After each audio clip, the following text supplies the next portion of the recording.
بلساني يفقهوا قولي. الحمد لله المبدئ المعيد الغني الحميد برف الواسع والعقاب الشديد. من هداه فهو سعيد السبيل ومن أضله فهو البعيد التريد. يعلم ما ظهر وما بطن وما خفي وما علم وما كمل وما هجن. والصلاة والسلام على سيد الأنبياء خاتم النبيين سيد المرسلين شفيع المذنبين سيد الأولين والآخرين سيدنا وحبيبنا نبينا وكريمنا ومولانا محمد صلى الله عليه وسلم عبده ورسوله بالهدى ودين الحق والسلام. أما بعد فأعوذ بالله من الشيطان الرجيم. بسم الله الرحمن الرحيم. لقد جاءكم رسول من أنفسكم. وفي موضع آخر أعوذ بالله السميع العليم من الشيطان اللعين الرجيم. والله يعصمك من الناس. آمنت بالله صدق الله العظيم وبعظمته إن الله وملائكته يصلون على النبي يا أيها الذين آمنوا صلوا عليه وسلموا تسليما. اللهم صل على محمد وبارك وسلم صلاة وسلام عليك يا سيدي يا رسول الله. ومعدن الجود والكرم منبع العلم والحلم والحكم وآله وصحبه وبارك وسلم صلاة وسلام عليك يا رسول الله. كلهم من رسول الله ملتمس غرفا من البحر أو رشفا من الديم. فإن فضل رسول الله ليس له حد فيورد عنه ناطق بفمه. منزه عن شريك في محاسنه فجوهر الحسن فيه غير منقسم. فانسب إلى ذاته ما شئت من شرف فانسب إلى قدره ما شئت من عظم. فمبلغ العلم فيه أنه بشر وأنه خير خلق الله كلهم. وأبيض يستسقى الغمام بوجهه ثمار اليتامى عصمة كل الأرامل. مولاي صل وسلم دائما سرمدا على حبيبك خير الخلق كلهم.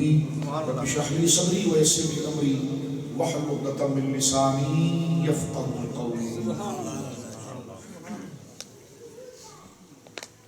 اللہ کی حمد و ثنا نبی کریم صاحب سب تقریب باعث تخلیق ارض و سما صلی اللہ علیہ وآلہ وصحبہ مبارک وسلم کی بارگاہ مقدسہ میں انتہائی محبت و عقیدت کے ساتھ و سلام پیش کرنے کے بعد تمام تعریف اللہ وحدہ لا شریک کے لیے ہے.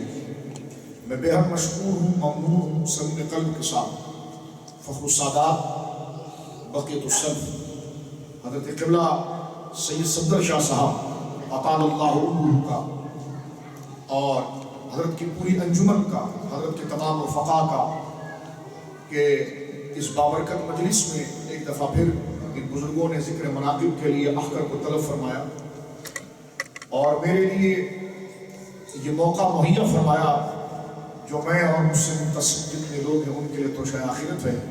اللہ رب العالمین جل وعلا فخر السادات قبلہ سید صفدر شاہ صاحب کو درازی میں بالخیر عافیت کے ساتھ صحت کے ساتھ امریکہ کے غیرت مند سنیوں کی نمائندگی کے لیے اللہ رب العالمین طویل عمر عطا فرمائے. جید علماء کرام تشریف فرمائے حضرت علامہ مولانا قبلہ خطیب پاکستان مفتی اقبال چشتی صاحب قدس اللہ علی اور بالخصوص پیر طریقت رہبر شریعت حضرت قبلہ سیدی و محبی حضرت قبلہ پیر فضیل ایاز صاحب قبلہ دامت برکاتہ اللہ علیہ، برادر محترم ملک ناصر صاحب، برادر محترم اصغر چشتی صاحب، قبلہ قاری صاحب قدس اللہ علی، صوفی صاحب اور انجمن کے تمام افراد اور بالخصوص نیو یارک کے بروکلین کے تمام عاشقان رسول صلی اللہ علیہ وسلم. مجھ سے قبل آپ نے قبلہ خطیب اعظم مفتی اقبال چشتی صاحب قدس اللہ علی کی زبان سے بڑا ایمان افروز خطاب جو اس نقطہ نظر کی مکمل وضاحت تھی جس کو آپ نے مختلف تعبیرات سے بڑے احسن طریقے سے ہمارے دلوں کو نرم کرنے کے لیے اور دلوں کو عزت کو چھڑانے کے لیے عشق مصطفیٰ صلی اللہ علیہ وسلم کی وہ خوبصورت تعبیر ذکر کی ہے. اللہ رب العالمین قبلہ مفتی صاحب کو صحت عطا فرمائے. حضرات گرامی، اس کے علاوہ ڈاکٹر جمیل صاحب قبلہ قدس اللہ العالی نے بھی آپ کے سامنے بڑا فصیح خطاب کیا. تو تھکن کی وجہ سے اگر میں کسی بزرگ کا نام لینے کو اگر میں سہو کر رہا ہوں یا نسیان ہے تو اس سے مجھے معاف رکھیں. تمام اکابر کا سایہ اللہ رب العالمین اور تمام علماء جو یہاں موجود ہیں، بالخصوص مکی مسجد کی انتظامیہ جن کی محبت اور شفقت ہے کہ یہ پروگرام بڑی محبت کے ساتھ اور بڑی حفاظت کے ساتھ الحمدللہ اہتمام کے ساتھ سالہ سال سے اس مسجد شریف کے اندر منعقد ہوتا ہے. اللہ رب العالمین جل وعلا اس انتظامیہ کو بہترین برکت حضور علیہ السلام کے ذکر مولود پر اللہ عطا فرمائے. آمین. حضرات گرامی، وقت طویل ہو چکا ہے اور اتنی بلیغ تقریروں کے بعد کسی مزید تقریر کی حاجت نہیں ہوتی، لیکن ایک سلسلہ ہوتا ہے، اسی ترتیب کو پورا کیا جاتا ہے. میں چند باتیں یہاں پر ضروری آپ سے عرض کروں گا. آج کی نشست کے حوالے سے میلاد شریف کی شرعی حیثیت پر الحمدللہ گفتگو ہوتی رہتی ہے. اس سے پہلے بھی اخر کو سب سے پہلے 2013 میں حاضر کشف ہوا تو میلاد شریف کی شرعی حیثیت پر الحمدللہ گفتگو کا سلسلہ رہا اور مختلف مجالس کے اندر الحمدللہ بیٹھ کر اس موضوع پر گفتگو گویا کہ کرنے کی سعادت حاصل ہوئی ہے. بات صرف یہ عرض کرنا چاہتا ہوں کہ میں کچھ دن پہلے میڈیا پر خاص طور پر جو ہے میلاد شریف کے حوالے سے اور ربیع الاول شریف کے اندر تبلیغ اور تقریر کرنے حوالے سے مختلف الذہن جو لوگ ہیں ان کی میں تقاریر کو سن رہا تھا فیس بک پر، یوٹیوب پر، کہ کیا تبصرہ ہوتا ہے، کیا بات کی جاتی ہے. اقبال چشتی صاحب قدس اللہ العالی نے ذکر کیا آپ کے سامنے، ایک تعبیر آپ کے ذکر کی اہل سنت کے حوالے سے، دیگر اور حوالے سے. تو ایک شخصیت ہے جو بڑے سادے انداز بولنے میں مشہور ہے پاکستان کے اندر اور ایک ادارہ لیے ہوئے ہیں. حلیہ ان کا اس طرح ہے کہ ٹوپی کے سر پر نہیں ہوتی، لیکن وہ اردو میں گفتگو کرتے ہیں اور شک پھیلانے میں کوئی کسر نہیں چھوڑتی. جی، تو میں ان کی تقریر کو میں نے تفصیل کے ساتھ سنا اور بڑی دیانت کے ساتھ. صرف علمی اعتبار سے اپنی رائے اور خیال کو رکھنا یہ میرا ایک اخلاقی اور ایمانی فرض تھا جو میں نے عرض کرنے کیا. تقریر کا موضوع یہ ہے ربیع الاول شریف کے اندر کہ مفہوم نبوت کیا ہے، نبی کیوں بھیجے جاتے ہیں، نبی کی بعثت کا مقصد جو ہے کہ وہ کیا ہوتا ہے.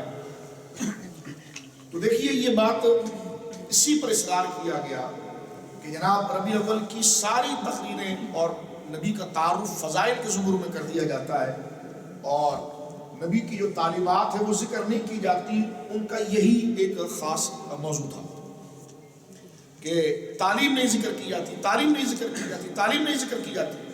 تو اگر میں آگے سے یہ کہوں کہ آپ فضائل کیوں نہیں ذکر کرتے، فضائل کیوں نہیں ذکر کرتے، فضائل کیوں نہیں ذکر کرتے، تو پھر اس کا کیا جواب بنے گا؟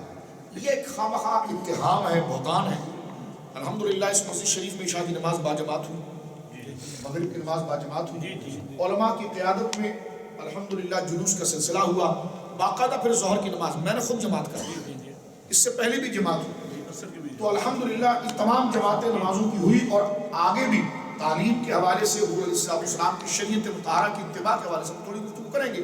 لیکن ایک بات میں عرض کرنا چاہتا ہوں کہ یہ کہنا کہ جناب اس میں کوئی غیر شرعی حرکات یا کوئی ایسی چیزیں شامل ہیں، تو یہ آپ خود ماشاءاللہ امریکہ کے اندر بیٹھے ہوئے ہیں، تمام چیزیں آپ کی نظروں کے سامنے ہیں اور اللہ کے گھر ہی کے اندر آپ بیٹھے ہوئے ہیں. تو اس سے خوبصورت تعلیم کا تقاضا کیا ہوگا اور مسجد سے محبت کا تقاضا میرے دوستوں کیا ہوگا. ایک بات. دوسری بات میں یہاں سے عرض کرنا چاہ رہا ہوں کہ یہ واحد مہینہ ہے کہ جس میں ذات مصطفیٰ کریم صلی اللہ علیہ وسلم سے محبت اور حضور کی دی ہوئی شریعت اور تعلیم یہ دونوں اپنی جگہ پر ضروری ہے.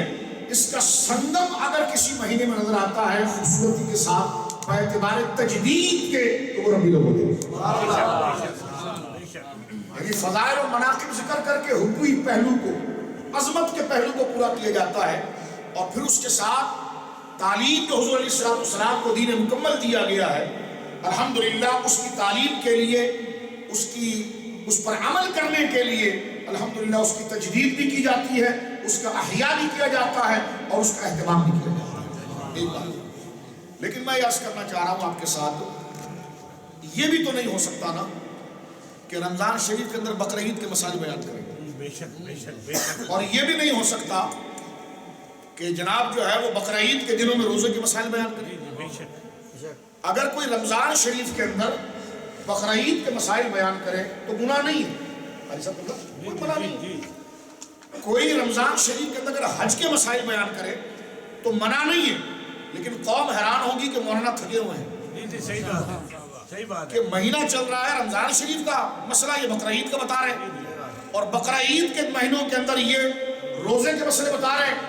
اگلے نے کہا حضرت لگتا ہے آپ تھکے ہوئے ہیں۔ میں نے کہا جناب یہ اللہ کا کلام نہیں پڑھ رہا۔ کہا پڑھ رہے ہیں، موقع یہ نہیں ہے۔ موقع یہ ماشاءاللہ بے شک پڑھ رہے ہیں آپ، موقع یہ نہیں ہے۔ موقع یہ نہیں ہے۔ ہم شدت کا رویہ نہیں رکھ رہے، بالکل ایک تفہیمی انداز کے اندر اگر آپ ایک رائے رکھتے ہیں تو ایک رائے ہم رکھتے ہیں کہ ایک نقطہ اگر مشترکہ ہو جائے تو اختلاف ختم ہو جائے، کیونکہ الحمدللہ یہی وہ ایک ٹاپک ہے عشق رسول کا جو امت کو اتحاد کی طرف لے کر آتا ہے۔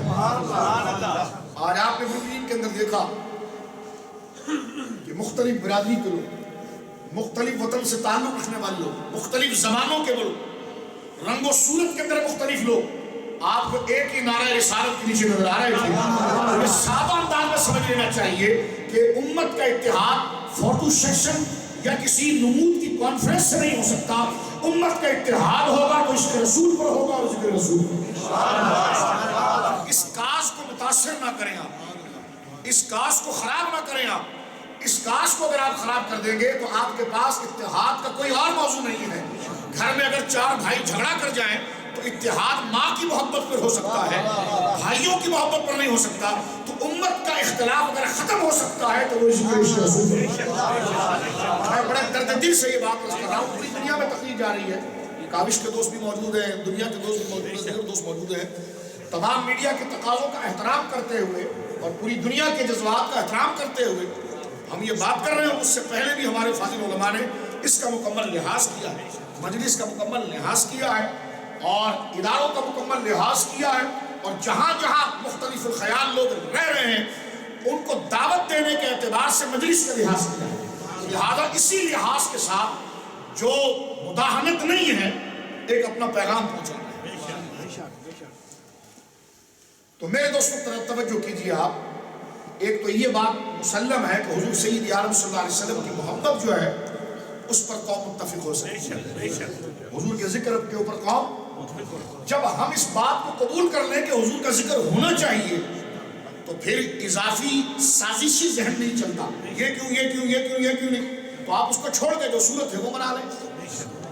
اگر کسی یونیورسٹی کے یا امریکہ کے اندر کہیں فاضل عرب سے اگر کوئی شخص آ جائے تو جناب باقاعدہ اہتمام کے ساتھ امام صاحب عشاء کی نماز کے بعد لوگوں کو روکتے ہیں اور رکنے کے بعد کہتے ہیں آپ کو بتایا جائے ہمارے سینٹر میں کون آیا ہے، آج ہماری مجلس میں کون آیا ہے۔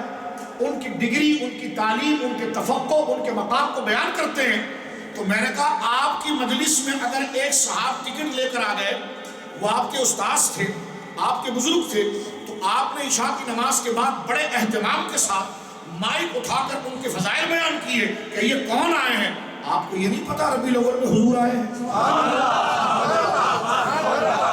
پھر عرض کرنا چاہ رہا ہوں، نقد برائے تعمیر کے تحت جلانے کے لیے نہیں، مناظروں کے لیے نہیں، ڈیوائیڈ کرنے کے لیے نہیں، ایک مشترکات کی طرف آنے کے لیے کہ میرے دوستو جن چیزوں پر سوال کھڑا کیا جاتا ہے نا، چراغوں پر، جھنڈوں پر، جلوس پر، یہ بغض کا سوال ہے، اس کا تحقیق سے کوئی تعلق نہیں۔ نفس مسئلہ سمجھ میں آ جائے تو ساری چیزیں خود سمجھ میں آ جائے۔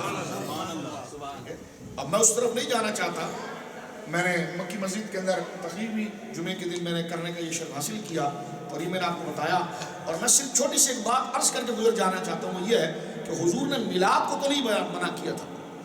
رات بھی میں مفتی صاحب کے بلا شمس الحق عظیم آبادی کی ابو داؤد کی جو شرائع اون المعبود شرابی داؤد، وہ رات کو میں خود دیکھ رہا تھا اس حدیث کے تحت بڑی دیانت کے ساتھ۔ دیگر اور بخاری کی شروحات نام نہیں لیتا ان کا، لیکن علامہ عینی کو بھی میں نے دیکھا، صاحب ابن حجر اسقلانی کو بھی دیکھا، بڑی دیانت کے ساتھ ایک طالب علم ہونے کی حدیث طرف سے ایک مسئلہ سمجھانے کے لیے دیکھا۔ اور مسئلہ کیا تھا کہ حضور سید عالم نے اپنا میلاد اور ذکر کرنا تو منع نہیں کیا، لیکن آرڈر دیا، وما امرت، امرت صیغہ مجہول ہے، فرمایا وما امرت بتشیید المساجد، سبحان اللہ، مسجدوں کو مزین نہیں کرنا میں آرڈر دیتا ہوں۔ تو حضور نے جس کے نہ کرنے کا آرڈر دیا تھا وہ مسجد پختہ بنانا تھا۔ بے شک بے شک، ہاں جی، ذرا توجہ سے سنیے اس حدیث پاک کا کیا جواب لایا گیا، اور یہ حدیث پڑھنے کے بعد میں شبہات کی طرف گیا کیونکہ یہ ایک بہت بڑا آرڈر تھا۔ اور الیوم اکملت لکم، اب پڑھے نا یہاں پر الیوم اکملت لکم دینکم واتممت علیکم نعمتی، یہ آیت جلوس کے لیے پڑھی جاتی ہے جس کو حضور نے منع کیا اس کے لیے کیوں نہیں پڑھی جاتی؟ جلوس کو تو حضور نے منع نہیں کیا. میں پھر کہوں گا اہل علم موجود ہیں, پوری دنیا سے سن رہے ہیں, آپ میں شیخ الحدیث بھی ہوں گے, استاد الحدیث بھی ہوں گے, خدا را لائبریری میں تشریف لے جائیے اور کتابیں کھولیے. اور ہمارا جو مقدمہ ہے بڑی دیانت کے ساتھ جذبہ عشق رسول کے لیے, کسی فرقے فرقی کی نمائندگی کے لیے نہیں, غلامی مصطفیٰ کے جذبے کے ساتھ اپنے آپ کو سکون دینے کے لیے یہ بات کی جائے. کوئی تضاد کے لیے, کوئی مناظرے کے لیے, کوئی مباحثے کے لیے بات بولیے نہیں کی جائے. ٹھیک ہے, نکات تعبیرات آپ نے مفتی صاحب سے بڑی طویل سنی ہے, اور میں سمجھتا ہوں کہ وہ ایک مکمل بات ہے کہ رتی برابر بھی اگر بندے کے اندر فکر اور عقل ہو, عقلی تقاضے اس کے روشن ہو, تو وہ حضور علیہ السلام کو فضائل بیان کیے بغیر نہیں رہ سکتا. اس لیے کہ آپ سب ہم سمیت مفتی صاحب کی تقریر پر داد دے رہے تھے. ہمیں یہ غرض نہیں تھا کہ کون بیٹھا ہوا ہے, ہمیں یہ غرض تھا کیا بیان کر رہا ہے, اس کیا بیان کرنے کی وجہ سے یہ عزت والا. یہ تقاضا ہے محبت ہے میرے, یہ تقاضا ہے محبت ہے. اب ذرا آپ سنیے بڑی توجہ کے ساتھ, میں جلدی جلدی آگے چلتا ہوں. حضور سید عالم صلی اللہ علیہ وسلم کا کوئی خطبہ نہیں کہ حضور نے فرمایا ہو کہ میں جو پیدا ہوا اس کا ذکر نہ کرنا. میری والدہ نے جو میری پیدائش کے وقت خواب دیکھے, عجائبات دیکھے, اور وہ خواب بھی نہیں تھے. حضور نے استعمال جملہ جو اپنی والدہ کے لیے کیا وہ یہ تھا, وہ رؤیا امی آمنہ. توجہ کرنا یہاں پر, رؤیا امی آمنہ. فرما انا دعوت ابراہیم, میں ابراہیم کی دعا ہوں, یعنی میں وہ ہوں جن کو دعا کر کے ابراہیم علیہ السلام نے مانگا. وہ بشارت عیسیٰ, اللہ کا پاکیزہ عظیم نبی حضرت عیسیٰ, انہوں نے میرے آنے سے پہلے کہا بشرم برسول یاتی من بعد اسمہ احمد. اے بنی اسرائیل, میں تو جا رہا ہوں لیکن بہت بڑی خوشخبری سنا کے جا رہا ہوں. میں جا رہا ہوں, اب جو آ رہا ہے اس کی بشارت دینے کے لیے میں آیا. تو سرکار نے فرمایا انا دعوت ابراہیم و بشارت عیسیٰ, میں ابراہیم کی دعا ہوں علیہ السلام, میں عیسیٰ کی بشارت ہوں. ورؤیا امی, اور میں اپنی ماں کا خواب ہوں. عربی زبان میں رؤیا خواب کو کہتے ہیں. علماء تشریف فرما ہے, میں آپ سے گفتگو کرنا چاہ رہا ہوں اور آپ سے ہی تقاضا چاہ رہا ہوں. علماء تو ہمارے اساتذہ کی جگہ پر ہیں, پیران نظام ہمارے بزرگوں کی جگہ پر ہے, تو میں آپ سے چاہ رہا ہوں, آپ کی توجہ میں چاہ رہا ہوں کہ آپ مجھے جو سمجھ رہے ہیں تو رسپانس نہیں, کیونکہ ظاہر سی بات ہے اتنے دیر آپ نے رکھا, نہیں سمجھ رہے ہیں تو اسٹل اپنے چہرے کو ایسے رکھیں تاکہ مجھ جیسے طالب علموں کو پتا چلے کہ آپ سمجھ رہے ہیں کہ نہیں سمجھ رہے, تاکہ میں اس کو تھوڑا ایزی کرنے کی کوشش کروں. لیکن بات کیا ہے, مسئلہ سمجھنا سمجھانا, اور یہ چیپٹر کہیں کلوز کریں. امریکہ پہنچ کر بھی یہی دھوس ہے اب تک. توجہ ہے آپ کی. اب دیکھیں حضور علیہ السلام نے خود بیان فرمایا کہ میں ابراہیم علیہ السلام کی دعا, یہ مستدرک کے اندر موجود ہے, امام حاکم نے لیا ہے, امام بخاری نے یہ حدیث اپنی کتاب کے لیے لی تھی, امام مسلم نے یہ حدیث اپنی کتاب کے لیے لی تھی. خود کی کتاب لمبی ہو گئی تو چھوڑ دی, امام حاکم نے اس کو حاصل کر لیا. یہی ہے نا مستدرک کا معنی کیا ہوتا ہے, ہم ادھر نہیں جاتا. مصطلحات حدیث مستدرک کس کو کہتے ہیں؟ اور اسی کے نیچے ابن تیمیہ صاحب کے شاگرد ذہبی جو بڑے نقاد اور مخلص نقاد ہیں, انہوں نے پورا حاشیہ چڑھایا ہے اور ایک ایک جملہ بڑھ بڑھ کر اس کی توثیق پر لکھا ہے. بالکل مضبوط روایت. حالانکہ ہمیں اس بات کے بعد کسی روایت کی تصحیح کے لیے کہیں جانے کی ضرورت نہیں تھی. یہ تو قرآن کی آیت خود درایت کے ساتھ اس معنی کو اٹھا رہی تھی. اب میں آپ کو ایک نتیجہ بتاؤں یہاں پر. ایک حدیث اگر کوئی, ایک مثال میں آپ کو بتاؤں, ایک راوی یعنی حدیث بیان کرنے والا شخص اگر کوئی روایت بیان کرے حضور کے حوالے سے, لیکن اس شخص کے اندر حافظہ تھوڑا کم ہو, جو لکھتا ہے اس کے خلاف بول دیتا ہے لیکن پھر بھی ملتا جلتا بولتا ہے, جو بولتا ہے وہ لکھتا نہیں, یہ حافظہ اس کا کمزور ہے, اس کو کہتے ہیں جی یہ راوی ضعیف ہے. اس کو کیا کہتے ہیں, ایک اشارے سے, ضعف کے کئی علامات ہیں, ایک اشارے سے کہ بھائی اس کا حافظہ خراب ہو گیا. یہ استاذ کا نام نہیں لیتا, یہ مدلس ہے, یہ جناب جو ہے کہ وہ اس کا حافظہ خراب ہو گیا ہے. اور حضور سے لینے والی روایت جو ہے وہ اتنا حساس علم ہے, ایک بندے کا حافظہ ہی کام نہیں کر رہا, اس سے ہم دین کے سن لیں. تو ادھر علماء نے پھر تھوڑی سی نرمی برتی. انہوں نے کہا یہ راوی جو ہے جس کا نام عبداللہ ہے, یہ تھوڑا حافظے میں کم ہے, ٹھیک ہے, لیکن ایسی ہی روایت ملتی جلتی بات ایک دوسرا راوی بھی کرتا ہے. اس راوی کو طاقت پہنچانے کے لیے وہ شاہد بن گیا. اس کو کہتے ہیں روایت پر شواہد لانا. وہ راوی اس کا شاہد بن گیا اور علماء اس کو اٹھاتے ہیں, پھر اس راوی کو کوئی یہی روایت کو دوسرا بندہ عبدالجبار بھی بیان کر رہا ہے، عبدالجبار عبداللہ کے مقابلے میں ذرا تندرست ہے ذہن کے اندر، تو یہ جو ضعیف تھا یعنی حافظہ اس کا کمزور تھا، اس کا عیب اس کا فالٹ جو ہے وہ عبدالجبار کی ثقات کی وجہ سے پورا ہوا. اس کو شریف ٹرمز کے اندر کہتے ہیں شاہد مل گیا، شواہد مل گیا. میں نے کہا جب ایک راوی دوسرے راوی کو سپورٹ کر کے روایت کو اٹھاتا ہے تو حضور کی فضائل کی حدیث کو رفعنا کا ذکر خدا کا کلام نہیں اٹھاتا. ایک سمجھنے کی بات ہے اس طرح کی حدیث کے اندر اگر ایک راوی انسان کے حافظے پر روایت کو اٹھاتا ہے تو حضور کی شان کے لیے راویوں کے پیچھے پڑنے کی کیا ضرورت ہے؟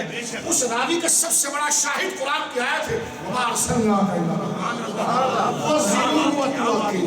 إِنَّا أَعْطَيْنَاكَ الْكَوْثَرَ. یعنی اگر وہ بندہ ضعیف بھی ہے بات ایسی کر رہا ہے حضور کی شان میں لیکن وہ بات شان کی حضور کی قرآن میں موجود ہے تو اس راوی کو خود طاقت مل جائے گی اللہ کے کلام سے. جب بندے کو بندے کے کلام سے طاقت مل جاتی ہے تو بندے کو روایت پر رب کے کلام سے طاقت مل جائے تو وہ روایت کے ذریعے میں پہنچتی ہے.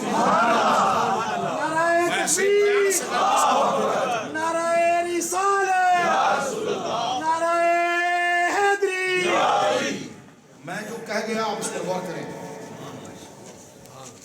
کریں تو یہ جو ہے نا حضور کے فضائل پر جو بھی حدیث آئے تو پیشکش سے لے کر راوی کو کھولنا شروع کر دیتے ہیں. سمجھ رہے؟ میں نے مجمع میں قبلہ مفتی صاحب میرے ساتھ واقعہ گزرا، میرا بڑا دل دکھا اس پر.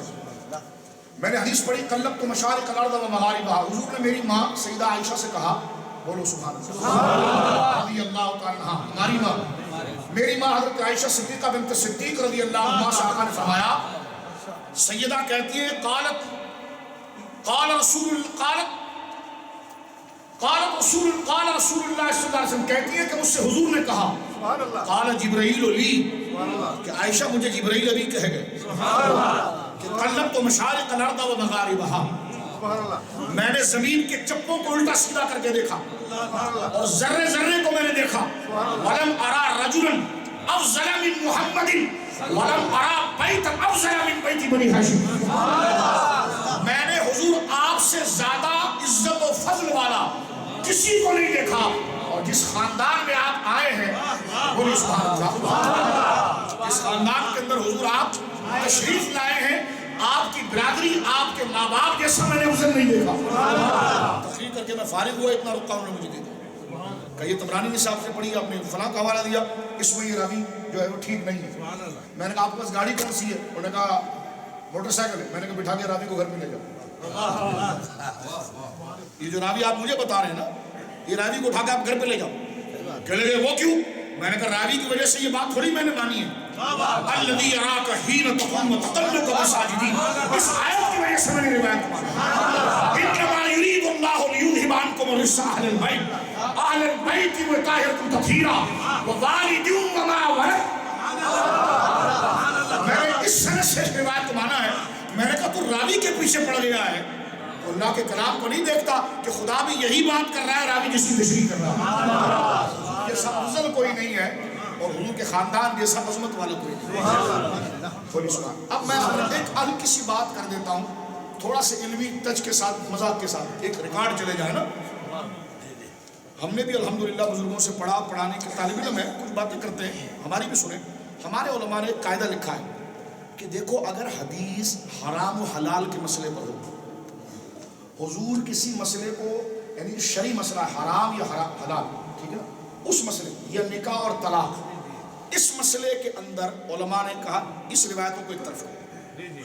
اور ایک روایت ایسی ہے کہ اللہ کے ذکر کے بارے میں کہ کلمہ لا الہ الا اللہ پڑھو تو جنت مل جائے گی، اتنا اجر ملے گا، اتنی نیکی ملے گی، تم سبحان اللہ زبان سے کہہ دو تو 100 رحمت اتر جائے گی. فرمائیے فضائل والی حدیث ایک طرف.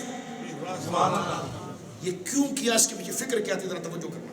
فرمایا دیکھیں شریعت کا اصل جو حصہ ہے وہ تو حرام و حلال ہے، ٹھیک ہے نا، وہ شریعت اصلیہ ہے، اس کی تحقیق بالکل ٹھوک بجا کے کی جائے گی، ٹھیک ہے.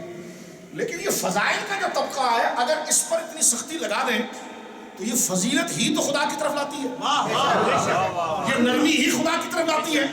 اب یہ جو حدیث کے قاعدے لکھے گئے کہ اس کو الگ کرو، اس کو الگ کرو، فلاں حدیث کے لیے ایسا راوی ہونا چاہیے، یہ خدا نے تو نہیں فرمایا نا، یہ تو علماء نے اپنا کلچر، اپنا دور اور اپنے معاملات، اپنے علاقے، لوگوں کے ساتھ شریعت سے وابستگی کتنی ہے، اس کو دیکھ کر اصول بنائے نا. یہ اصول اجتہادی ہے، یہ توقیفی نہیں ہے، یہ اجتہادی ہے.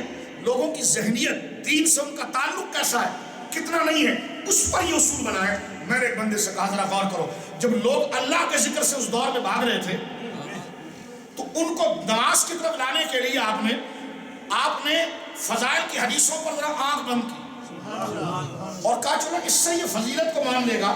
تو راوی اگر ایسا کمزور سا جو حرام و حلال میں نہ چل سکے، وہ اگر وہ فضائل میں آ جائے تو ہم اس پر تنقید نہیں کریں گے.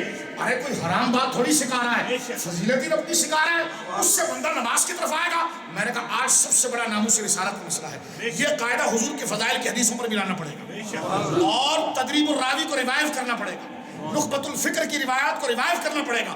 سرکار علیہ السلام کی ناموس اور عزت کو لوگوں کے سینوں میں بٹھانے کے لیے قاعدہ بنانا پڑے گا کہ جتنی روایتیں فضائل مصطفیٰ کے اندر آئی ہے اس میں آپ کو آنکھ بند کرنی پڑے گی، اس لیے کہ حضور کا عشق ہی سیکھ رہا ہے نا. یہی عشق سیکھ کر تو وہ داڑھی رکھے گا، یہی عشق کو سیکھ کر وہ اللہ کی اطاعت کی طرف آئے گا. کریلا بننے کی ضرورت نہیں ہے، شہد بننے کی اس کی ضرورت ہے. میں خیر اس طرح زیادہ نہیں جاتا. اب میں آپ کی خدمت میں بات عرض کرنا چاہتا ہوں. نبی مکرم صلی اللہ علیہ وسلم نے شاہ فرمایا وہ رؤیا امی آمنہ، میں اپنی ماں آمنہ کا خواب ہوں. خواب، ڈریم، جس کو عربی میں کہتے ہیں رؤیا، لیکن ضروری نہیں ہے. ہمارے علماء نے لکھا رؤیا ضروری نہیں کہ بندہ جو خواب، دیکھو خواب کو خواب کیوں کہتے ہیں، بندہ اس میں عجیب و غریب چیزیں دیکھتا ہے. اگر بندہ دنیا کے اندر عجیب و غریب کام کر رہا ہے تو لوگ کہیں گے خواب دیکھ رہا ہے. جی بے شک ہے. یعنی خواب میں بندہ عجیب و غریب چیز دیکھتا ہے جو خارج میں ہوتی نہیں. جو ہے ایسا ہونا بظاہر ممکن نہیں ہوتا. تو سرکار نے اپنی والدہ کے مشاہدے کو، جو سرکار پیدا ہو رہے تھے، اس مشاہدے کو حضور نے اپنے لفظوں میں تعبیر کیا اور فرمایا وہ رؤیا امی آمنہ، میں اپنی ماں کا خواب ہوں. ہم نے اپنے استادوں کے سامنے پڑھی تو انہوں نے مجھ سے کہا شاہ جی کیا سمجھے تم اس سے؟ میں نے کہا خواب. وہ کہنے لگے یہ خواب نہیں ہے، یہ خواب نہیں ہے. میں نے کہا حضرت رؤیا کا معنی خواب ہے؟ انہوں نے کہا جا نہایا اور حقیقہ، نہایا لائی لغت کھولی سامنے. کہا دیکھ اس میں معنی کیا ہے؟ معنی یہ ہے کہ بندہ آن آئز جاگتے ہوئے جب غریب و عجیب و غریب چیز کو دیکھتا ہے کہتا صوفی صاحب میں خواب تو نہیں دیکھا. تو میرے آقا کے آتے وقت میرے بزرگوں دوستوں جوش چیخ و پکار مطلب نہیں، موضوع ایسا ہے جو اٹھا کر بولا جاتا ہے. چلانے کے ہم شیدائی نہیں، کوئی سینہ تان کر آواز کو پھاڑنے کے ہم شیدائی نہیں، لیکن جو چھوٹا سے بندہ ہو اور بے تکا بندہ ہو اس کو بخشش کا سامان ملے تو بھکاری پھر شوری مچاتا ہے، وہ ایسا بات نہیں کرتا. یہ جذبات میرے دوست کو ہونا ضروری ہے، جو ہے یہ جذبات ہونا ضروری ہے. اب آپ یہ دیکھیے عدالتوں کے اندر جج بھی جب کوئی خاص حکم دیتا تو آواز اٹھاتا ہے. کیا کہتا ہے؟ آواز اٹھاتا ہے. گھر میں اگر ماں باپ کے حقوق بتائے جاتے ہیں تو یہ نہیں چھوٹا ماں کا بڑا ادب ہوتا ہے، اس نے کہا اپنی جیب میں رکھ لو. یہ ماں کا بڑا ادب ہوتا ہے، اس آواز، ساؤنڈ، باڈی لینگویج، حالات، یہ انسان کے اندر جذبے کو بہانے کی چیز ہے. مسئلہ چیز کو پکار کا نہیں. عام زندگی میں ملے تو ہم آپ سے اپنی بات کریں گے تو ایسی ہی کریں گے، لیکن جب حضور کی بات کریں گے تو فرش والے تیری شوقت کا کیا جانے ارے خوشباش کو پھر اس موضوع کو نیچے بٹھا کر نہیں بیان کیا جائے گا، بات اٹھا کر بیان کیا. بات تو آپ کی اگر کوئی اپنی چیز ہو اور کوئی کہے یہ آپ کی ہے، آپ نے کہا ہاں، اور نے کہا اوے میری ہے. لوگ کہنے گے آپ یہ چیخ رہے، کہا چیخ رہے نہیں، حق بتا رہا ہوں، اس کی اہمیت بتا رہا ہوں. یہ چیخ و پکار نہیں، یہ اہمیت مسئلے کی بتانے کے لیے آواز اٹھتی ہے. کنفیوژن کے شکار نہ ہو اور ذہن کو ذرا سازشوں کے اندر نہ مبتلا کریں. اور بات ذرا سنیے، ورؤیا امی آمنہ، حضور نے اپنی پیدائش کے واقعے کو کس الفاظ سے تعبیر کیا؟ فرمایا میں اپنی ماں کا خواب ہوں. ایک تو سیدہ آمنہ کی عزت آپ دیکھیں، مقام سیدہ آمنہ کا یہ ہے کہ جہاں حضرت ابراہیم کا ذکر ہے وہی حضرت عیسیٰ کا ذکر ہے. سیدہ آمنہ کی پاکیزگی، بولو سبحان اللہ، ان کی تطہیر، ان کا رتبہ اتنا بلند ہے کہ میں اور آپ نہیں، کوئی عالم نہیں، رسول اللہ جب اپنی والدہ کا نام لیتے اور آپ جانتے ہیں کہ بندے کے ذکر کی عظمت اور بےعزتی یہ کانٹیکس سے پتہ چلتا ہے، پیچھے سیاق و سباق سے پتہ چلتا ہے۔ جب سیدہ آمنہ کا حضور نے نام لیا، سیدہ آمنہ نبیہ نہیں ہے اور نہ عورتوں میں نبی آتی ہے، لیکن عظمت والی ایسی ہے کہ سرکار نے کسی اور کے ساتھ ذکر نہیں کیا، انبیاء کی صف میں ذکر کیا۔ میں نے کہا آپ تو علم الحدیث میں پورا ادارہ المورد بنائے ہوئے ہیں، یہ سیاق و سباق، یہ بلاغت کے اندر کوئی اشارہ نہیں سکتا۔ سرکار نے کوئی وقفہ بھی نہیں فرمایا، کوئی جملہ بھی طویل فرما کے الگ نہیں ذکر کیا، یہ اہمیت کو بارنے کی۔ یہ کس کو بولی ہے؟ کس کو؟ اہمیت۔ اور فرمایا وہ رؤیا امی، میں اپنی ماں کا خواب۔ تو اس خواب سے مراد یہ نہیں کہ سیدہ آمنہ سو رہی تھی تو آپ نے خواب دیکھا، فرمایا یہ رؤیا ایسے حیران کن مشاہدے کے لیے ہے، ایسی بات کو دیکھنے کے لیے ہے جو عموماً ہوتی نہیں۔ اور یہ تو انتہائی حیران کن بات تھی کہ رات کا اندھیرا چڑھا ہوا ہے اور گھر میں اجالا ہو گیا، اور فرماتی ہے کہ مجھ پر کوئی سختی، کوئی ثقل، کوئی بوجھ، تکلیف نہ ہوئی۔ خرج منی نور، یہ جملہ حضور کا ہے جو اپنی والدہ سے حضور علیہ السلام ہدایت کر رہے ہیں۔ فرمایا خرج منی نور، میری ماں نے کہا مجھ سے نور نکلا۔ اور اس کو خواب نہ کہیں تو کیا کہے، مکہ میں بیٹھی تھی، نور اتنا غالب تھا کہ کئی 100 میل دور کے محلات میں اللہ اکبر، یا رسول اللہ۔ اب توجہ کریں، ہم علمی امانت کا دامن نہیں چھوڑ رہے، علمی روایات آپ کے سامنے صحیح پڑھ رہے ہیں، لیکن جو ایمانی جذبہ ہے وہ بھی ساتھ میں رکھتے ہیں۔ اب آپ دیکھیے وہ نور کیسا نور تھا بھائی، نور جو ہے نا وہ بھی جسم ہے، اور ظلمت جو ہے وہ بھی جسم ہے۔ آپ دیکھیے ایکس رے مشین کے اندر جب آپ لیٹتے ہیں، خدا نہ کرے کوئی مریض کو لٹایا جاتا ہے تو لائٹ کی شعاعیں اتنی سخت ہوتی ہے کہ کپڑا غائب ہو جاتا ہے، کپڑا غائب، چمڑا غائب، ہڈی تک پہنچتا کہ نہیں پہنچتا ہوتا۔ ڈاکٹر صاحب تو اس سے ماہر بہتر سمجھتے ہیں، یعنی اس لائٹ ہی کی اصل تاثیر ہوتی ہے، اس کو اتنا ریفائن، اتنا لطیف، الطف کر دیا جاتا ہے کہ یہ جو کثیر جسم ہے یہ ختم ہوتا ہے اور اندر داخل ہو جاتا ہے۔ تو حضور سید عالم کا نور مبارک ایسا الطف ہے کہ حضرت سیدہ آمنہ کی دیوار گھر کی جو غائب ہو گئی۔ اور اس پر غور کریں، میں تقریری رنگ اور جوش میں بات نہیں کر رہا، یہ حقیقت کی بات ہے۔ سیدہ آمنہ کے حجرے سے لے کر ملک شام ہرقل کا دربار تک دیکھیے کئی 100 میل دور ہے، حضور کے نور کی طاقت اور غلبہ اتنا تھا کہ راستے کی ساری کثافت ہٹ گئی، مسافت ایسی آئی کہ میں سامنے دیکھ رہی تھی۔ یہ لائٹ لگی ہوئی ہے نا، یہ لائٹ ہے، اس کو بجھائیں گے تو اندھیرا ہو جائے گا، میں آپ کو نہیں دیکھ سکتے۔ یہ لائٹ ہم نے لگا دی ہے، ٹھیک ہے نا، دور ایک بندہ بیٹھا ہوا ہے، اس کے چہرے پر لائٹ زیادہ آ رہی ہے تو اس کا چہرہ مجھے سمجھ میں نہیں آ رہا، لیکن یہی لائٹ تھوڑی اور بڑھا دیں تو روشنی سے جناب جو ہے کہ ایک اور عالم ہو جائے، اسی کو تھوڑا اور بڑھا دیا، اس کو تھوڑا اور بڑھا دیا، حال یہ ہوگا صرف لائٹ رہے گی ہم سب غائب ہو جائیں گے، لائٹ رہے گی ہم سب غائب ہو جائیں گے، کیونکہ لطافت کا ظہور کثافت پر کثیر ہوتا ہے۔ تو اندازہ لگائیے یہ عام شخص کی پیدائش تھی، ایسا ظہور کس کے لیے ہوا؟ یہ فضائل اگر ربیع الاول میں نہ بیان کرے غامدی صاحب بیان کرتا رہے۔ روایت کی چوری ہم نے نہیں کی، یہ داڑھی رکھی ہے، تعلیم نہیں تو کیا ہے، پگڑی پہنی ہے، تعلیم نہیں تو کیا ہے، سادات کا احترام ہے، تعلیم نہیں تو کیا ہے، علماء پیران نظام تشریف فرما ہے، تعلیم نہیں تو کیا ہے، مسجد شریف میں ہو رہا ہے، تعلیم نہیں تو کیا ہے، ادب و آداب کے ساتھ بیٹھے، تعلیم نہیں تو کیا، تعلیم تو ہم کر رہے ہیں لیکن تقاضا محبت کا ہے، اس سے آپ نے جان چھڑائی ہے، ہم نے نہیں چھڑائی۔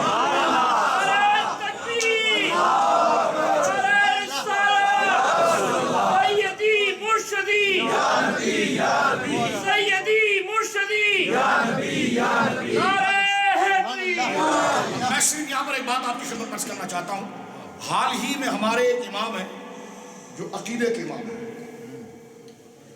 جس طرح کہ سارا علم تو حضور ہی سے ملا ہے، لیکن نیچے استاذوں کی ضرورت ہوتی ہے، جن استاذوں کی مدد سے اس علم کو سمجھا جاتا ہے۔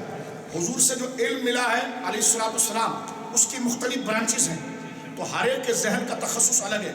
فقہ میں اگر کوئی ماہر ہے تو وہ امام اعظم ابو حنیفہ رحمہ اللہ، حدیث میں دوسرے امام، اس طرح الگ الگ، معنی کہ ایک علم میں سب ماہر ہوتے ہیں لیکن ایک میں وہ اسپیشلسٹ ہوتے ہیں۔ تو اور وہ علم رسول اللہ صلی اللہ علیہ وسلم سے بولیے حاصل کیا جاتا ہے. جس طرح فقہ کے 4 امام ہیں نا, فقہ کے, کیونکہ حضور جو ارشاد فرماتے ہیں, حضور کی باتیں 3 چیزوں پر ہیں. کس چیزوں پر؟ ایک تو ڈائریکٹ عقیدہ ہوتا ہے, ایک اس میں حکام و عبادت ہوتی ہے, ایک اس میں تربیت و روحانی ہوتی ہے. تو علم کلام میں جو گئے عقیدہ جنہوں نے بیان کیا وہ متکلم کہلائے, جنہوں نے احکام و عبادات کو بیان کیا وہ فقیہ کہلائے, اور جنہوں نے تقویٰ و تزکیہ اور فضائل کو بیان کیا وہ غوث اعظم کہلائے. وہ احسان کے درجے میں 3 علم ہے, 3 استاد ہیں. سمجھ رہے آپ؟ اب آپ سنیے, اسی طرح ہمارے بہت بڑے امام جن کو ساری امت اس وقت اس طرح امام اعظم حنیفہ, امام شافعی, امام احمد, امام مالک, ان 4 اماموں کی تفہیم, ان کی بیان کردہ تعبیر اور ان کے بیان کردہ مسائل پر اعتماد کر کے نماز, روزہ, زکوٰۃ اور فروعات پر عمل کرتی ہے. اسی طرح شرعی عقیدے کے لیے 2 امام بڑے مشہور ہوئے ہیں. ایک حضرت امام ابو منصور ماتوریدی رحمہ اللہ, اور ایک امام شرعی. مانا کہ امام ماجد ماتوریدی رحمہ اللہ یہ امام اعظم حنیفہ رحمہ اللہ کی فقہ میں مقلدی, لیکن باقاعدہ ان کی خدمات اتنی ہے کہ ان کو علم کلام کے اندر جب عقیدے کی بات ہوگی نا تو ہم حنفی ماتوریدی ہیں. ہم جب اپنا نام لکھتے ہیں تو کیا کرتے ہیں؟ سید مظفر شاہ مشربن قادری, مشربن قادری, مسلکن مذہبن حنفی. سمجھ رہے؟ مذہبن, بولیے مذہبن حنفی. تو یہ ذکر کیا جاتا ہے کہ یہ کوئی فرقہ نہیں, اپنے استاذوں کو یاد کرتے ہیں کہ جن کی بیان کردہ تعبیر کے اوپر اس مسئلے کو لیا جاتا ہے. سمجھ گئے؟ تو اس طرح علم کلام کے اندر ہمارے امام ہیں, ان کی نسبت سے ہم ان کی بیان کردہ تعبیر, ان کی بیان کردہ تشریح کو امت کا 90% حصہ مانتا ہے, اور ان کو آپ کے مبارک نام امام ابو منصور ماتوریدی کے نام سے ان کو ماتوریدیہ کہا جاتا ہے. 313 یا 317 ہجری یہ آپ کا مثال ہے. آپ کی کتاب تعویلات اہل سنت چھپ کرا چکی ہے. اب کسی کو ضرورت نہیں, کوئی کہے کہ قاری صاحب آپ نے عقیدہ کیسے بیان کر دیا, مفتی صاحب آپ نے کیسے بیان کر دیا. ہم نے کہا اس تعبیر کو آپ لیجئے, حضرت امام ابو منصور ماتوریدی رحمہ اللہ کی کتاب, ابھی یہ مولانا گوگل آپ کے ہاتھ میں ہے, آپ اسمارٹ فون آپ کے پاس ہے, اس پر آپ لکھیں کتاب التوحید. کیا لکھیں آپ؟ کتاب التوحید. کس کی کتاب التوحید؟ امام ابو منصور ماتوریدی ایک. اور اس میں نبوت کا باب آپ کھولیں, پہلے چپٹر کے اوپر امام ماتوریدی رحمہ اللہ نبوت کا تعارف کراتے ہیں. ایک تو کرا رہا ہے, ایک وہ کرا رہے ہیں. ٹھیک ہے, نبوت کا تعارف کراتے ہیں. سوال ہوا کہ باب باندھا اس بات النبوت محمد صلی اللہ علیہ وسلم, حضور کی نبوت یعنی حضور کو نبی کیسے تسلیم کیا جائے. الحمدللہ تسلیم کر چکے ہیں, اس میں شک نہیں ہے, لیکن حضور علیہ الصلوۃ والسلام کی نبوت کو اگر ثابت کیا جائے دلائل کے زمرے کے اندر تو وہ کیسے ہوتا ہے. تو امام صاحب نے فرمایا اس کے 2 تقاضے ہیں, کیونکہ نبی کو معجزہ دیا جاتا ہے اور وہ نبوت کی دلیل بنتی ہے. فرمایا اس کے 2 تقاضے ہیں, ایک عقلی تقاضا ہے, ایک حسی تقاضا ہے. یعنی نبی کو اللہ رب العالمین ایسا با کمال بناتا ہے. کچھ طبیعتیں ایسی ہوتی ہیں جن کی عقلیں اتنی پاکیزہ ہوتی ہیں کہ ان کی عقلیں خود کہتی ہیں کہ اس بندے کا بیٹھنا اٹھنا آپ لوگوں کے سرا نہیں ہے, یہ ہے نبی. اس کو معجزہ عقلی کہتے ہیں کہ وہ عقل کے ذریعے جو ہے ان کی عقل اتنی بالغ ہوتی ہے کہ وہ پھر کسی خارجی یعنی چاند کو 2 ٹکڑے کر کے دکھائیے, انگلیوں سے نہریں جاری کر کے دکھائیے, سورج کو لوٹا کر دکھائیے, کنکریاں پڑھ کے دکھائیے, یہ حسی معجزہ جو سامنے نظر آ رہا ہے, جو سامنے نظر آ رہا ہے. عقلی معجزہ وہ ہے جو سامنے نظر نہیں آ رہا, لیکن جن کی عقل سلامت ہے وہ کہتے ہیں یار ایسا چہرہ کسی اور کا ہو نہیں سکتا, ایسا اخلاق کسی اور کا ہو نہیں سکتا. تو اس پر امام ماجد ماتوریدی رحمہ اللہ نے لکھا, فرمایا کہ حضور کی نبوت پر عقلی دلیل کیا ہے. فرمایا حضور کا بدن خود عقلی دلیل ہے. بدن مبارک جو ہے, بولی سبحان اللہ. فرمایا حضور کا بدن مبارک جو ہے یہ خود عقلی دلیل ہے, اس لیے کہ آپ کا پسینہ جب گرتا ہے تو خوشبو آتی ہے. آپ کے لعاب دہن کے اندر شفا ہے. ٹھیک ہے, آپ اپنا لعاب دہن اگر کسی کو کھاری پانی میں ڈالیں تو میٹھا ہو جائے. فرمائیے وہ عقلی دلائل ہے جس کو دیکھ کر بندے کا تبادر ذہنی, بندے کا ذہن اس بات کی طرف جاتا ہے, جس کی طبیعت سلیم ہوتی ہے کہ ہمیں کسی اور معجزے کی ضرورت نہیں ہے. ہمارا علم بتاتا ہے کہ یہ کمال اگر کسی کے اندر ہے تو وہ نبی کے اندر ہے. سبحان اللہ. حضرت عبداللہ بن رواحہ سے کسی نے پوچھا تھا، حضرت فاروق اعظم نے پوچھا، یہ انصاری صحابی، کسی نے پوچھا آپ کو کیسے پتا چلا حضور اللہ کے نبی ہیں؟ کیسے پتا چلا؟ قاضی اعظم رحمہ اللہ نے شفا میں لکھا ہے، ابن حجر نے رحمہ اللہ نے الصحابہ میں لکھا ہے، آپ کو کیسے پتا چلا؟ حضرت عبداللہ بن رواحہ سے پوچھا آپ کو کیسے پتا چلا یہ اللہ کے نبی ہیں؟ انہوں نے فرمایا، پوچھا کہ کوئی حضور نے کوئی آپ کے سامنے، باقاعدہ سنیے، حضور نے کوئی آیات پڑھ کر بتائی تھی آپ کو؟ کیونکہ قرآن کی فصاحت سے آپ کو اندازہ لگا کہ حضور اللہ کے نبی ہیں۔ جو کلام آپ پڑھ رہے تھے وہ کلام خود اتنا عجیب تھا کہ ایسی عربی، ایسی تعبیر، ایسا پیغام کسی اور کلام میں نہیں ہے، تو وہ کلام سبب بنا حضور کو ماننے کے لیے۔ عبداللہ بن رواحہ کہنے لگے، بھائی میں جب گیا تو حضور کوئی تلاوت نہیں کر رہے تھے،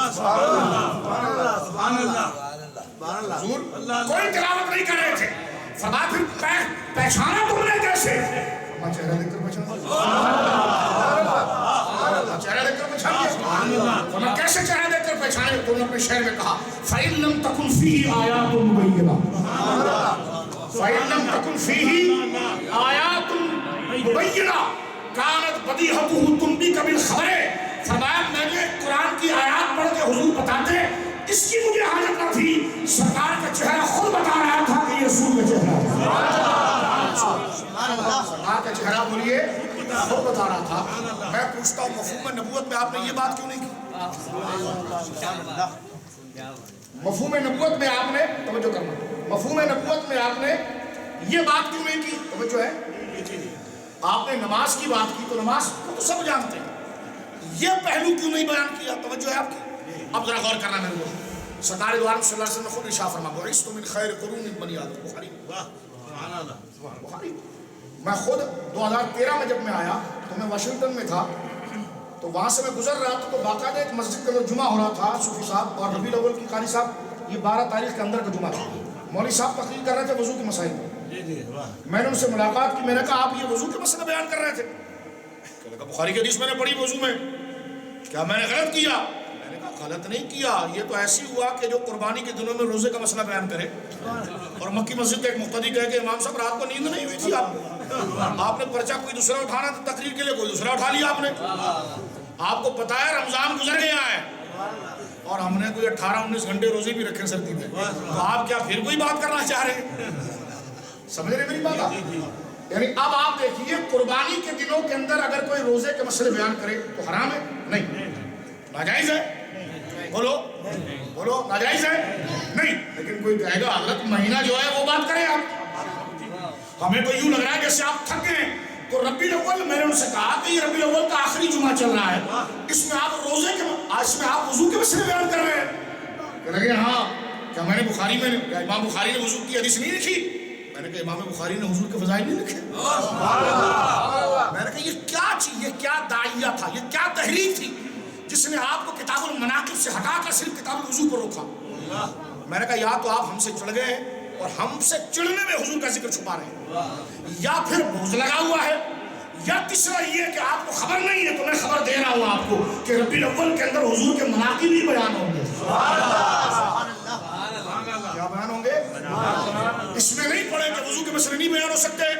میں نے کہا جناب چوریاں ساری آپ کرتے چلے جا رہے ہیں اور ہم سے کہتے ہیں میلاد کیوں کرتے ہیں؟ میں نے کہا جتنا تم چھپاؤ گے امت اتنا جوش سے کرے گی، یہ جوش تمہاری غلط تعبیر کی وجہ سے، یہ جوش منانے والوں کی شدت نہیں، انکار کرنے والوں کی شدت کی وجہ سے، بجے آپ انکار کرنے والوں کی بولیے شدت کی وجہ سے۔ رسول کریم صلی اللہ علیہ وسلم کو فرمایا تھا وما امرت بتشیید المساجد، میں تمہیں منع کرتا ہوں مسجد میں پختہ نہیں کرنا، لیکن آپ پختہ کر رہے ہیں۔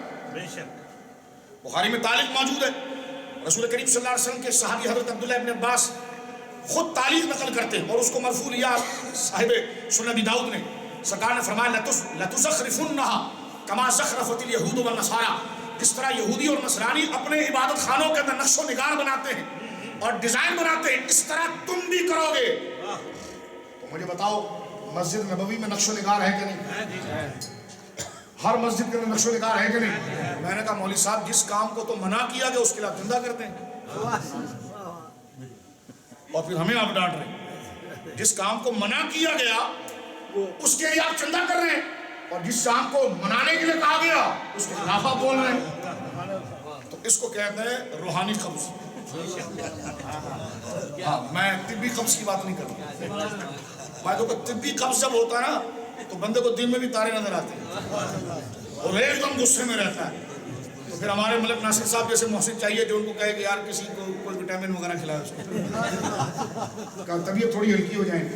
اور جب معدہ ہلکا ہو جاتا تو پھر دماغ کام کرتا ہے. اسی طرح ایک روحانی قبض ہے, جب حضور کے ذکر سے جان چھڑاتے نا تو فیض رک جاتا ہے, فیض رک جاتا ہے. دیکھو اگر قبض پیٹ کے اندر ہو تو بادام کھاؤ گے تو جگر ختم ہو جائے گا, اخروٹ کھاؤ گے تو جگر ختم ہو جائے گا, گرم چیز کھاؤ گے جگر ختم ہو جائے گا. لیکن معدہ اگر ہضم کر رہا ہو اور ہاضمہ ٹھیک ہو تو سوکھی روٹی بھی کھاؤ گے تو بادام کا کام دے گی. سمجھ رہے میری بات؟ تو جب طبی اعتبار سے بندے کا ہاضمہ ٹھیک ہوتا ہے تو سوکھی روٹی بھی اسے فولاد کا کام دیتی ہے. سمجھ رہے میری بات؟ توجہ کرنا, اگر بندے کا معدہ ٹھیک ہو تو اسے سوکھی روٹی بھی بادام کا فائدہ دیتی ہے. اور اگر بندے کو لگا ہوا قبض اور معدہ خراب ہو تو بادام اس کے لیے زہر بن جاتا ہے. اسی طرح روحانی چیز ہے, روحانی بس کس کے اندر ہو, چھوٹا سے پیدا ہو, ایک نعت ہی اسے جنت میں پہنچا دیتی ہے, ایک نعت ہی اسے جنت میں پہنچا دیتی ہے. اور اگر روحانی قبض لگا ہو تو بخاری کے لیے اتنے موٹے موٹے چشمے بھی لگا دیں تو وہ چیز ظاہر نہیں ہوتی, کیونکہ مسئلہ کتاب دیکھنے کا نہیں ہے, مسئلہ قبض کی کیفیت ہے. اور یہ میں کوئی تنقید نہیں کر رہا, اس پر پوری ایک سلسلہ ہے, یعنی ایک بغض ہو جاتا ہے. تو میں نے کہا دیکھیں اس چیز کو منع کیا گیا. حضور نے فرمایا مسجدیں رنگنا نہیں, مسجدیں رنگنا مل کر کون ہے یار, یہ ہمارا یاد رکھو, مسجدیں رنگنا. اب جو کہنا میلاد نہیں کرنا, اسے کہنا حضرت جس ممبر پر آپ بیٹھے ہوئے نا حضور نے اس ممبر پر بیٹھنا ہی منع کیا. اتنا پیسہ لگا دیا آپ نے اس کے اوپر, آپ نے $1 ٹریلین کی آپ نے مسجد بنا دی, اس کو تو گرائے نا. کل بدعۃ ضلالہ وکل ضلالۃ فی النار من احدث فی امرنا ھذا ما لیس منہ فہو رد. جو ہمارے دین کے اندر کوئی نیا کام نکالے تو بدعت ہے. تو میں نے کہا یہ تو حضور نے منع کیا مسجدوں کو پختہ کرنے کا. مکی مسجد بھی ہوئی ہے الحمدللہ, لیکن اس کا بھی جواب ہمارے پاس ہے. لیکن بات آپ کو بتا رہا ہوں, یعنی الزامت کہ آپ کیا ظاہری روایت سے جواب دیں گے. حضور نے منع کیا مسجدوں کو رنگنا نہیں, پینٹ نہیں کرنا, کلر نہیں کرنا, نقش و نگار نہیں لگانا, قیمتی چیز نہیں لگانا, لیکن ہر مسجد میں لگ رہا ہے. ہاں یار ظلم دیکھو, جس کو منصوص انداز میں منع کیا زبان رسول نے مرفوع انداز میں وہ آپ کر رہے ہیں, اور جس کو حضور نے خود منبر پر بیٹھ کے فرمایا میں ابراہیم کی دعا, میں عیسیٰ کی بشارت, میں اپنی ماں کا خواب, جہاں پر ادا کا حکم ہے وہ منع کر رہے ہیں. وہ کہنے کہ نہیں شادی مسئلہ یہ ہے, وہ تو ٹھیک ہے, ہمیں مسئلہ یہ ہے کہ یہ جو آپ چراغا وغیرہ کر رہے ہیں نا اس پر ہمیں اختلاف ہے, یہ ایڈیشن پر. تو میں نے کہا دیکھو بس آپ ناراض مت ہو, جیسا جو صحیح ہے اس پہ ہی کرو, جتنا ہے وہ کر لو. میں بھی آ جاؤں گا, مفتی صاحب بھی آ جائیں گے, اور جو ذکر کرنا ہے وہ ذکر تو مسلم ہے نا وہ کر لیں گے. لیکن ایک پمفلیٹ تو کم سے کم شائع ہو, کیونکہ آپ کے امام صاحب جب آئے تھے عرب سے تو اس کے پمفلیٹ نکلا تھا, تو کم سے کم حضور تشریف لائے تو ایک پمفلیٹ, یعنی اتنا تو ہوا کہ بدعت نہیں ہے. ورنہ آپ جیسا متقی حدیث کا ماننے والا امام کے لیے بینر کیسے شائع کر سکتا تھا, اخبار میں کیسے اعلان دے سکتا تھا. اس کا مطلب یہ چیز ہے مسلم آپ کے. تو میں نے جب آپ کے امام صاحب کے آنے کے لیے مسلم ہے تو امام الانبیاء کے آنے کے لیے بدعت کیسے ہو جاتا ہے. میں اس بات کو زیادہ اس طرف نہیں لے کے چلتا, پھر دوبارہ میں پیچھے آتا ہوں. حضرت عبداللہ بن رواحہ نے کہا کہ میں نے حضور کے چہرے کو دیکھا اور مجھے چہرے نے بتا دیا کہ اب مجھے کسی اور دلیل کی ضرورت نہیں ہے. بولی سبحان اللہ. کسی اور چہرے اور کسی ثبوت کی دلیل بولیے, کسی اور ثبوت کی دلیل نہیں ہے. بدن مصطفیٰ کی شان آپ دیکھیے میرے دوستو, بندے کے جو عوارض ہوتے ہیں نا, عوارض جو عوارض ہوتے ہیں بندے کے, اس سے بندہ تنفر کھاتا ہے, جیسے پیشاب آ جانا, پسینہ آ جانا, یہ بندے کے عوارضات اور ایسی چیزیں ہیں, علائشیں ہیں بندوں کی, اور بندے کی ایسی علائشیں اور پلید چیزیں ہیں, یعنی مزاجن کے بندہ اس کے قریب نہیں جاتا. اپنے دوست کے سر پر آپ پسینہ لگا دیں ناراض ہو جائے, آپ کے بیٹے کے بدن کے اوپر اپنا پسینہ لگا دیں ناراض. یہ علائشیں, یہ بدن کی کثافتیں ہیں. لیکن اور آپ دیکھیں ہمارے پسینے میں بدبو ہوتی ہے, کیوں ہوتی ہے؟ ہمارے دھوپ میں وہ نفاست نہیں, کیوں نہیں؟ اس لیے کہ یہ ساری چیزیں علائشیں عوارض ہیں اصل بدن کی. بدن ٹھیک نہیں ہے تو اس کے عوارض بھی ٹھیک نہیں. جناب سید عالم کا پسینہ گرے تو خوشبو آئے, جس دلہن کے بدن پر لگ جائے تو بہرحال معطر ہو جائے. تو تو پتا چلا اصل بدن اتنا نفیس ہے جس کو قرآن نے کہا لقد جاءکم رسول من انفسکم، ہم نے اپنے حبیب کو سب سے پاکیزہ بنایا. اس کی پاکیزگی کیا ہے؟ فرمایا جو جسم کے عوارض ہے وہ بے مثل ہے تو بدن کہاں سے مثل والا ہو؟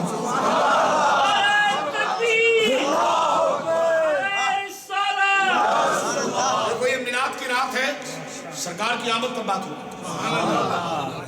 سیدہ آمینہ نے کہا سرکار علیہ السلام فرماتے ہیں، ذرا توجہ کرنا کہ جب میری ولادت ہوئی نا تو میری ماں نے کہا، یہ حضور کے الفاظ ہیں صلی اللہ علیہ وسلم، سرکار فرماتے ہیں میری والدہ نے کہا خرج منی نور، مجھ سے ایک نور نکلا.